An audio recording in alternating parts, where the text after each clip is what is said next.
Brought to you by Technopova Curve 5G. Discover new horizon.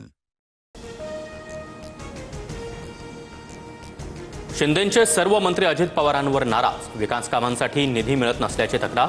शिंदेंना बैठकीत अडचणी सांगितल्या. फडणवीस आणि अजित पवारांशी बोलणार असं आश्वासन मिळालं. शिरसाट यांची माहिती. राज्य आपत्ती व्यवस्थापन बैठकीला एकनाथ शिंदे गैरहजर. पावसाळ्यापूर्वी आपत्ती विभागाचा मुख्यमंत्र्यांकडून आढावा. अजित पवार आणि गिरीश महाजन उपस्थित. भाजप प्रवेशाच्या चर्चा रंगत असतानाच नाशिकच्या सुधाकर बडगुजर यांची ठाकरेंच्या शिवसेनेतून हकालपट्टी. नाराजी बोलण्याची शिक्षा हकालपट्टी असेल तर कारवाई मान्य. बडगुजर यांची प्रतिक्रिया. बडगुजर म्हणजे नाशिकची शिवसेना नाही. अहंकारामुळे अधपतनाची सुरुवात होते. कट्टर समर्थक बडगुजरांच्या हकालपट्टीनंतर संजय राऊतांचे खडेबोल. गिरीश महाजन सत्तेतील सर्वात भ्रष्ट मंत्री. बिल्डर अभिषेक कौलच्या फोनशिवाय महाजन एकाही फाईलवर सही करत नाहीत. संजय राऊतांचा आरोप.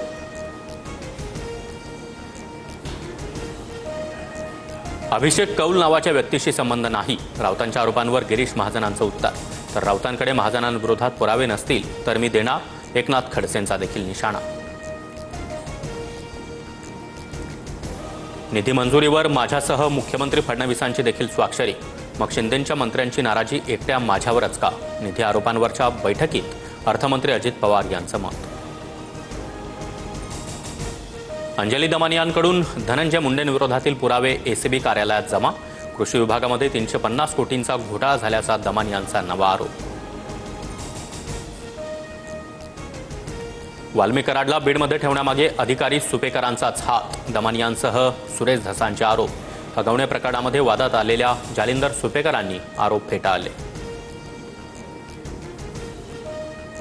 सांगलीत ठाकरे गटाकडून लोकसभा लढलेले चंद्रहार पाटीलही लवकरच शिंदेंच्या शिवसेनेत जाण्याची शक्यता.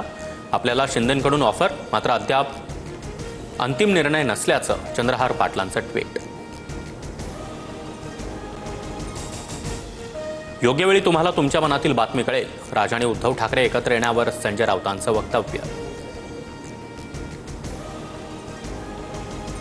मुंबईत भाजप मोठा भाऊ तर शिवसेना लहान भाऊ असणार. मुंबईत नगरसेवकांची अधिक संख्या असल्यानं भाजप अधिक जागा घेणार.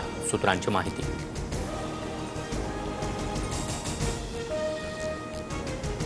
रुपाली चाकणकरांना प्रदेशाध्यक्ष पदावरून मुक्त करा. एकाच पदावर ठेवा तरच त्या राज्य महिला आयोगाला न्याय देऊ शकतील.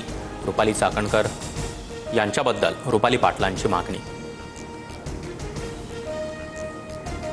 संसदेच्या पावसाळी अधिवेशनाची तारीख ठरली. 21 जुलै ते 12 ऑगस्ट पर्यंत संसदेचं पावसाळी अधिवेशन असणार.